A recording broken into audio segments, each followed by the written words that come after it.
Hey, everybody.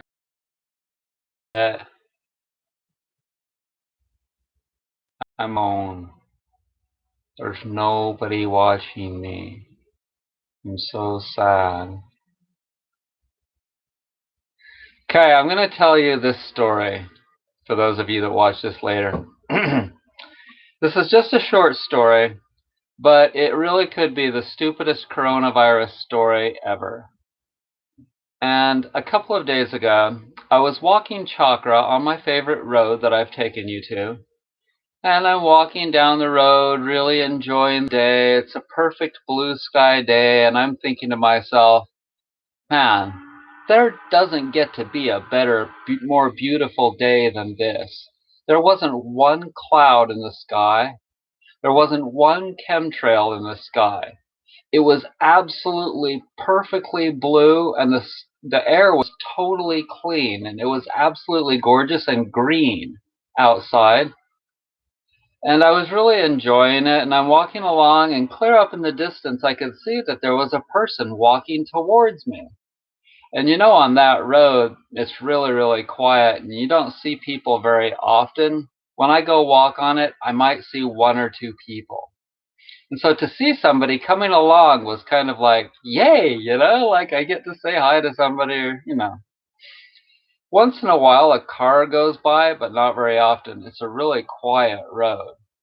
So I keep getting closer to this person, and I'm like, Chakra, you want to say hi to somebody? And she usually gets a little bit excited, even though she's old. And she is healthy, for those of you that don't think she is, for some reason the other day.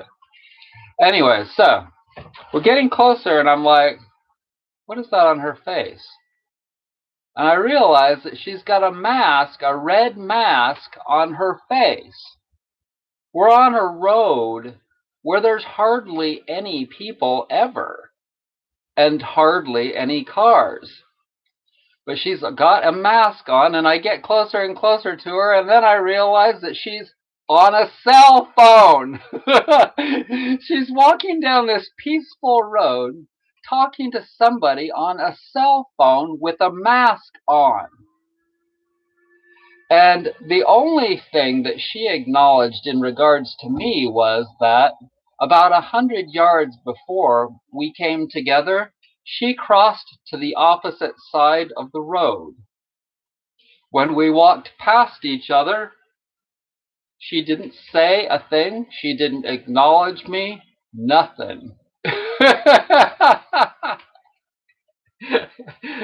And I know that for some of you may think that that's funny, but like, seriously, paranoia may destroy ya. This is how much people believe, like, the news and the government, and how freaked out they are. Okay, this person, she didn't even look like she was that, like, sick, like she had um, conditions that might create death if she got the coronavirus. She didn't look like she was like that unhealthy, but mentally,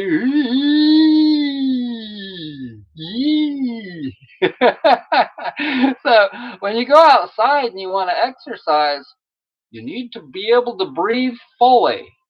And in order to do that, you don't want anything on your face, especially if there's nobody around you. Just for like most of you understand where I'm coming from here, but there are a few of you that are probably so stupid that you'd actually do the same thing.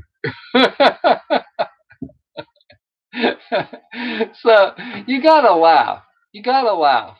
And you should know that there are a whole lot of good things that are coming out of this coronavirus.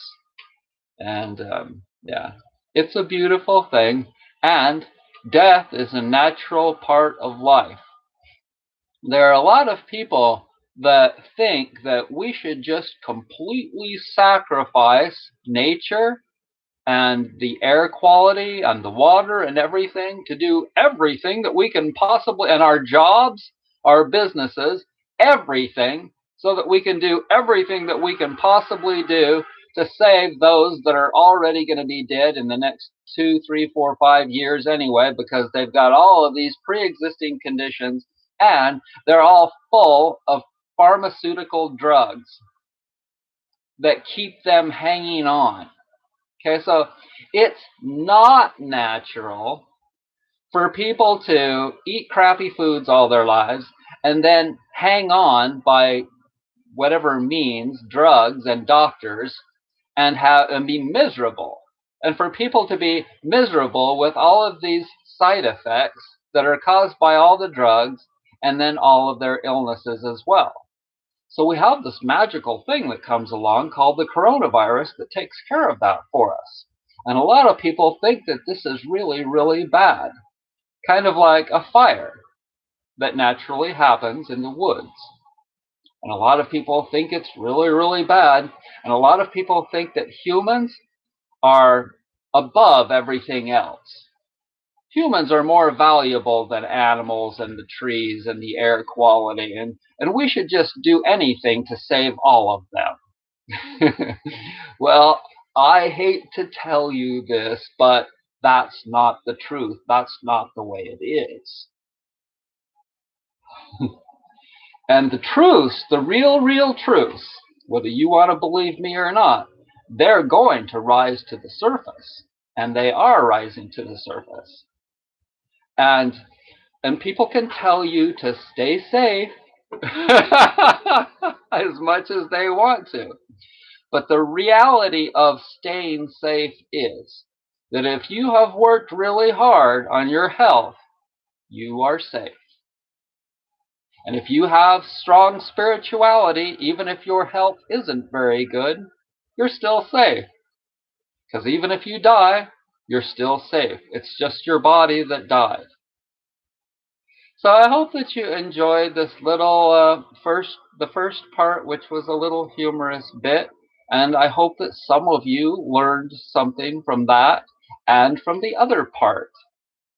Thanks for your support. Thanks for going to brettsnaturalhealth.com, where we're all about the truth of the matter and nothing else. We'll see you tomorrow night. Hi, Bianca. Blanca. Sorry. Bye.